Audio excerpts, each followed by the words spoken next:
G'day. Well, this is my 4 weeks later video from the Camino. It's been 4 weeks since we came back. I almost can't believe it. It's been a busy 4 weeks, and so here I am. 6 weeks of continuous walking, plus our training over months and months beforehand. Your body seems, for me, like it's operating in a state of a high endurance state, if you like.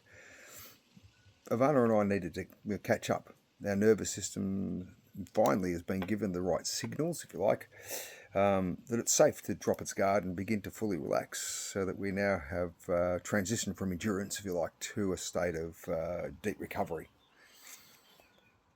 Interestingly enough, I think that the Camino blues people talk about is a real thing.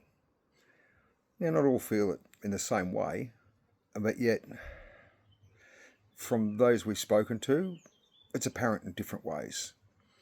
Now, some feel it's a yearning to walk again, some are just truly exhausted, some miss the friendships, though they are brief, that become an integral part of your daily lives during the Camino. And these friendships that are formed during these 6 weeks are lifelong in some ways, because there's such a bond as you walk the Camino, and such a camaraderie, and it's beautiful, and just the right people seem to fall into your lap at the right time, and we enjoyed that part of it, and we're still enjoying keeping up with those people in some of the chats that we're having, and some of the private conversations that we're having, others some with groups.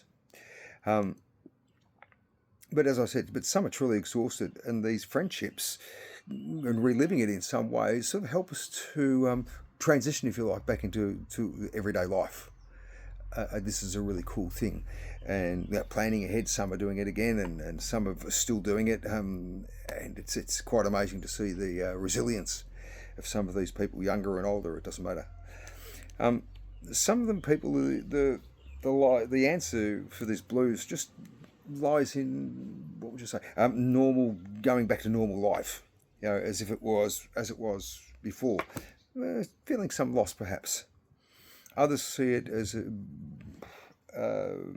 others, it seems, I suppose, it becomes a low. It's almost like a grief, a loss of the freedom you find along the way, and the way is one step at a time. And as we've discovered, and as we've spoken about, especially to ourselves, the way is one step at a time, but it's also everything in its place. If you don't have everything in its place, it's too hard to find things at the end of the day, or to get going again when you're leaving early or coming in late.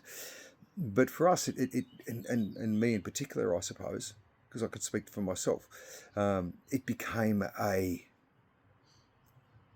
everything in its place became a what would you call it?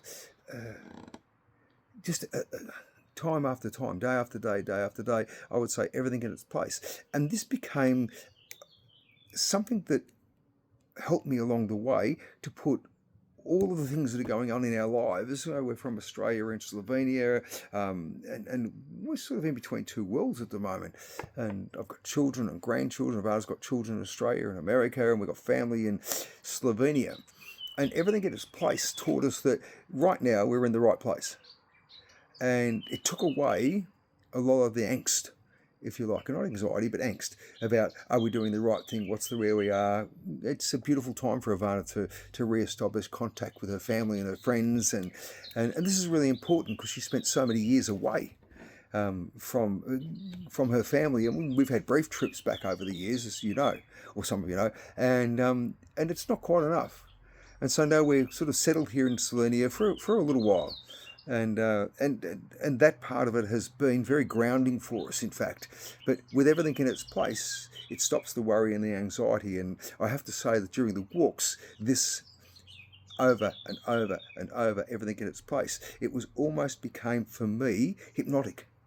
And this hypnotic space allowed me, and allowed, in fact, my unconscious mind to sort through things. So it was all like, it was self-hypnosis, in fact. And it did what it needed to do, and I felt so relieved afterwards, and I felt strong, and I felt ready to move on into the next part of the year, if you like. And this part of it was really cool for us. I can only speak to our experience, as I said, and some will agree with me and some won't if they see this that have done it before. But it was the physical rest we needed at the end of the time. For Ivana, it was probably a little bit more exhausting. It surprised me totally that I wasn't exhausted completely. And I was, even at the start, I was concerned a little bit, am I going to make this? Because it's a long way. And I found that I could do something that I didn't know I could do, and that was walk and keep walking. And it wasn't just the physical, it was the mental ability to just go the next step, the next 10 yards, whatever that is, you know. And for me, this is the most important part of the whole Camino, is understanding that I can, and something that I've known for a long time, but I put it into action in such a beautiful way. The mind can go, I can go forward, I can go next, I can go next, I can go next. I'm tired, but there's a next step, and the next step is okay. And so when we got back, I had 3 or 4 days of nothing, just total relaxation. And then I started to walk again, and 4 and 6 and 8 kilometres a day. And this has been a beautiful thing for me. At the moment, we're in Germany. We've come to see some friends to organise some work, some retreats here, and some one-on-one works later on in the year. It's been beautiful, and the weather's fantastic, as you can see in the background. So as for 4 weeks later, we're doing okay. We're settling back into our life, and we're looking forward to catching up with family and friends, both here and in Australia. And until next time, I'm going to say goodbye. What we'd like to do now is just start a series of ideas that we had during the Camino, of preparation of what we bought, what we didn't buy, what we took, what we didn't need to take, what we sent home. And I think this will be interesting for the people that know us and those people that might find this video. If you do, g'day. Do the Camino, it's fantastic. Bye.